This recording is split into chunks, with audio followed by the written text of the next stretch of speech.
Hello friends, आज हम बात करने वाले हैं नेशनल फायर सर्विस डे या नेशनल फायर सर्विस वीक की, जो कि आता है 14 अप्रैल को। राइट, तो इस बार भी 14 अप्रैल 2022 को नेशनल फायर सर्विस डे आएगा।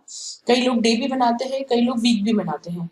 अभी क्यों मनाया जाता है, इसकी हिस्ट्री क्या है, इसकी थीम क्या है और इसे हम मनाते ऑब्जर्व क्यों करते हैं, सेलिब्रेट क्यों नहीं करते हैं, ये सब के बारे में मैं आपको अभी बता रही हूँ।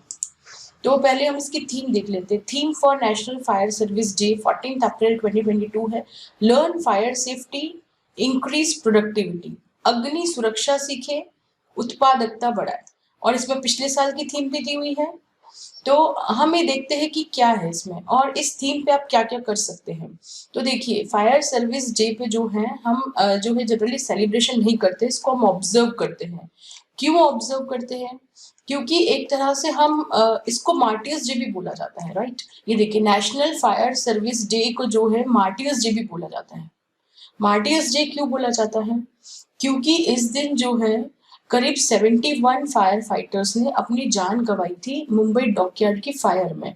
मैं उसकी हिस्ट्री भी आपको बताती हूँ। देखिए, वर्ल्ड वार 2 के टाइम पे मुंबई विक्टोरिया डॉक पे एसएस फोर्ट स्टिकिन नाम का एक कार्गो था बड़ा, जिसमें कि बहुत सारे कॉटन बॉल्स, ऑयल के ड्रम्स, गोल्ड और टन्स ऑफ एक्सप्लोजिव्स एम्यूनिशंस था। वो वहां पे रुका था। वो वहां से आया था, कराची से आया था 12 अप्रैल 1944 को, और वहां मुंबई के डॉक पे रुका हुआ था। और 12 अप्रैल को सडनली 2 PM 2 बजे क्रू को वहां पे स्मोक दिखा। और उन्होंने फिर वहां पे आइडेंटिफाई करने की कोशिश करी कि स्मोक का सोर्स क्या है, लेकिन वो आइडेंटिफाई नहीं कर पाए। और फायर फाइटर्स ने काफी कोशिश करी उस आग को बुझाने की, पर सिचुएशन हाथ से निकलती गई, फायर आउट ऑफ कंट्रोल हो गई और 3:50 PM पे फुल इवैक्यूएशन के ऑर्डर्स आ गए सभी इमरजेंसी रिस्पॉन्डर्स को। पर जो फायर फाइटर्स थे वो स्टिल उनका काम कर रहे थे। और तब भी एक एक्सप्लोजन हुआ और शिप 2 हिस्सों में बट गया। और उस एक्सप्लोजन का इम्पैक्ट इतना था कि 12 किलोमीटर दूर तक वो सुनाई दिया। वहां पे एक घर था, उसके विंडोज जो है वो, उनके कांच झड़ गए, ये हो गया। तो वहां तक वो सुनाई दिया 12 किलोमीटर सवे तक। और फर्स्ट एक्सप्लोजन के बाद बहुत से फायर फाइटर्स जो थे वो इंज्योर हो गए, उनको मेडिकल सेंटर में भेजा गया। पर वो जो फायर फाइटर्स थे उन्होंने हिम्मत नहीं हारी। न्यू फायर फाइटर्स की टीम आई और उन्होंने जो इस इमरजेंसी को संभालने की कोशिश करी। तभी एक सेकेंड एक्सप्लोजन हुआ जो कि बहुत खतरनाक था। इतना पावरफुल था कि 1700 किलोमीटर दूर जो शिमला है वहां पे सिस्मोग्राफ्स में वो रिकॉर्ड किया गया। उसकी जो वेव्स थे, तरंगे थे, जो कि अर्थक्वेक रिकॉर्ड करने के काम में सिस्मोग्राफ इंस्ट्रूमेंट आता है, वहां पर एक्सप्लोजन रिकॉर्ड हुआ। और साउंड जो था उस एक्सप्लोजन का 80 किलोमीटर दूर तक उसको सुना गया। और जितने भी डेब्रीज, बर्निंग मटेरियल्स था, वो फायर के साथ फैलता गया आसपास के स्लम्स के एरिया में, आसपास की बिल्डिंग्स में। और पूरा विक्टोरिया डॉक जो है वो डिस्ट्रॉयड हो गया। करीब 11 शिप्स जो थे वो वहां पे तबाह हो गए, वो डूब गए। और करीब 2 स्क्वायर किलोमीटर के एरिया तक, 2 स्क्वायर किलोमीटर तक पूरा वो डेंस स्मोक और ये सब पूरा कवर रहा। और फर्स्ट रिस्पॉन्डर्स जो थे साइट पे, वो हैवी कैजुअलिटीज उनको मिली और अप्रोक्सीमेटली 66 फायर फाइटर्स ने अपनी जान गंवाई।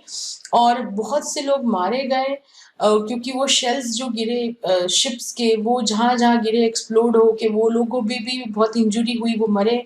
और जो थे जो कैनल्स वगैरह थी आसपास, वो सब भी पूरी तरह से ऑब्स्टिकल से भर गई, पूरी की पूरी जमीन डिस्ट्रॉय हो गई। और पूरे 4 दिन लगे इस आग को पूरी तरह से काबू पाने में। और करीब 2 हफ्तों का वक्त लग गया छोटे छोटे जो फायर्स थे, कंटिन्यूड फायर्स हो रहे थे, उनको भी ठीक करने में, उनको भी कवर अप करने में। और करीब 231 लोग जो इस काम में साइन किए गए थे, 231 लोग वो डाइड हो गए, मतलब वो अपनी जान गंवा बैठे। और 476 लोग, 476 लोगों ने अपनी जो है उनको इंजुरीज हुई, उनको गहरी चोटें आई। और बाहर डॉक के बाहर करीब 500 सिविलियंस मारे गए और 2408 इंज्योर्स हुए। 13 शिप्स जो थी वो चली गई, लॉस्ट हो गई, हमने खो दी।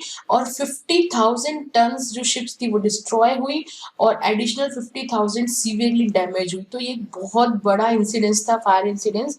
उस वक्त की जो standing fire service advisory committee थी, जिसको SFAC बोला जाता है, जिसे कि मिनिस्ट्री ऑफ होम अफेयर्स ने बनाया था।